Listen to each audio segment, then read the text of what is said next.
you have been constantly innovating by adopting various sounds from all over the world. What is it that drives you to innovate? Just the sheer love of music? Well, I don't look at it as innovation, really. I try to play what, feels good and what I hear that feels good. It's not just a matter of innovating, it's a matter of just experimenting, I like to experiment. Well. Thank you. What do you know about that? On a flat plate, that's interesting. I play, according to what I feel like playing. It's kind of like school. It's like it's experimenting with things to see what works. That's basically what it is. Not so much innovating, so much, because I don't think there's anything new. I think it's just a matter of finding what you want to do and doing it. I guess. Yeah. I guess it's kind of, by the same token, a sort of a learning experience. You go out of your way to seek out foreign forms of music, forms that are foreign to you, I should say. Well, not really. No. But you look for a common thread? Yeah, a common thread in what already seems to fit. And you can hear a thing for the first time and realize that it fits with what you already know. If it's too foreign, it's foreign. If a guy comes down the highway playing a pygmy nose flute, I say, wow, that's pretty wild, but I don't know what to do about that. So I'm a practical person, But if it seems to fit what's already there, then it may be something you can, enjoy or kind of have fun with, and mess around with a little bit. But it has to fit a pattern, a musical pattern that I hear in my head. I think that's how it works. I think that's how, I don't know. How would you define the common thread there to what you've pursued so far? I don't know how to define it. I mean,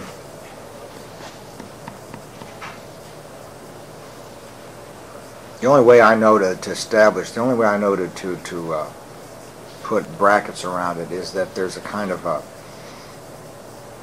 atmospheric quality to stuff that I like. That seems to take you to a place where you can imagine you are. It's like being in a meditative state, and your mind just goes there, and it's a good feeling. Like I like, because you can be anywhere and hear music or play it, and you're instantly one of those 5-minute jobs. You're not on the 45-minute side. Proceed. So anyhow, I have, like anybody does, some area where your mind wants to go, your energy wants to go, and that's that. There's music that takes me to that place, and it's just a matter of preference. I think this has to push the right buttons, and what that is, how to define it, I really don't know exactly what it is, because it can be something I've never heard before. If it comes to me and goes there, then that must be the thing. I don't exactly know what it is. Yeah, I don't really know. The forms of music you've dealt with tend to be more, I don't know if traditional is the word, but you seem to have avoided more of the recent street culture, meaning over the last 10 or 20 years or so. The more obvious examples you said, like punk you would never touch, maybe hip-hop you haven't really done anything with. I don't know how to do that stuff. People who do that, they know what it is. Yeah. When they make it up, kids especially, they know what they're doing. It's like I can skateboard, but I can't skateboard like real skateboarders do. They make stuff up and they do it. I make up what I do and I do that. Hip hop and rap and all that kind of thing. It's out there and it exists, but it's for and by the people who live in that atmosphere. That's their atmosphere. Their little air bubble they have around them all the time. Yeah. We don't all of us live in the same space, or we'd all sing and play the same stuff all the time. When dealing with people who are known experts in other forms of music, do you ever feel like you're being treated as an outsider or an exploiter? I'm not say that all again. Whenever, like working with another form of music, like outside of the United States, let's say, do you think you're ever seen it as an exploiter? By those people? Yeah. Oh. Or an outsider? Well, I've never had a bad experience with people. The thing is, if you come to them with a knowledge and appreciation for what they do, then and it's an honest thing, and they feel that. Especially musicians feel when you're on the right tracks. So if you go and say, you know, I've learned something about what you do, which I always made the attempt to get a hold of it, get a handle on it, and say, you know, I've come this far, can we get together somehow? You don't even have to talk about it. So nobody in music would look at you and say, you're an imposter, you're some kind of an exploiter, a neo-colonial robber baron here, you know, or stealing my music. I've never had that happen. See, because, I mean, it's all a matter of how you walk in.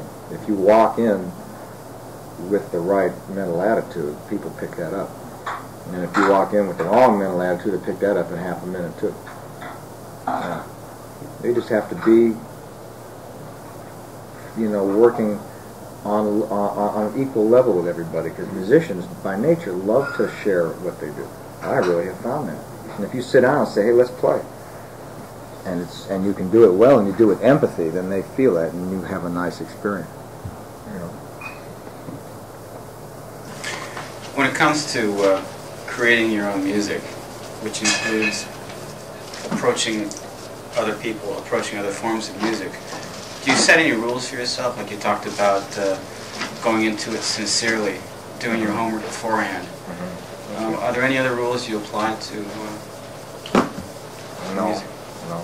See, I don't approach other people and their music so much as it seems. I mean, it's mostly just me playing and doing whatever it is I think I'm supposed to do. If I'm doing a movie score or making a record, I'm just playing, and whatever is in my head is what's going to come out. Now, once in a while, I'll hear something and I'll think, well, I better check out and see what that is. So I go over here to see what this guy's up to, you see. And sometimes people are receptive and sometimes they're not. There's no rule except keep your eyes open and like I said, you know, walk slowly and humbly and be with that. And then you might find somebody didn't care whether you were there or not, and sometimes people are interested. I mean, I don't think there's any rules for it except the music comes first. That's the basic rule. You know, if you say I'm first, you know, then everybody, later for that guy. Okay. Are you very familiar with the work of David Byrne? Yeah, well, I've heard it, you know. Yeah, I'm not exactly sure what the approach is, but as he puts it, maybe his motives are a little bit different from yours, in that he kind of tries to perceive what it is people want now, and then goes out of his way to get other people to create that sound, just for the purpose of being contemporary. Geez, I really couldn't say. I mean, I don't know anything about him. I've seen him and talked to him a couple of times, but he may be that way. I don't know. I don't listen too much to Byrne. I don't know. I hear it on the radio. Yeah. I've seen the videos. Yeah. I don't know. Do you see him as an experimenter along the same lines? I don't know. I'm not. You know, he has a goal. He seeks to somehow, you know, make up a thing like we all do. All musicians have the same, good musicians, you know, honest musicians have the same idea, I think, which is to go somewhere with their ability and to push it out as far as they can. What exactly is on Byrne's mind, I don't really know. It's hard to say. Yeah. How would you differentiate yourself from artists like Sting, Paul Simon, and Peter Gabriel, who have taken third world forms of music and integrated them into, well, sometimes message songs. For example, Peter Gabriel did the song Biko. Paul Simon, of course, took that whole singing group on the road with him. Right. How do you compare yourself to guys like that? Yeah, it's not good to compare people one to another, but I mean, so I don't think about me and them one way or another, except it's obvious. You want to talk about like Paul Simon. What he did was he did do one great thing, and that was he brought that African music out to people who never would have heard of it. And we all had Ladysmith Black Mambazo records, but it was a small thing. It was like very esoteric, and then all of a sudden, bang! So he got those people out of the country and got them out of town.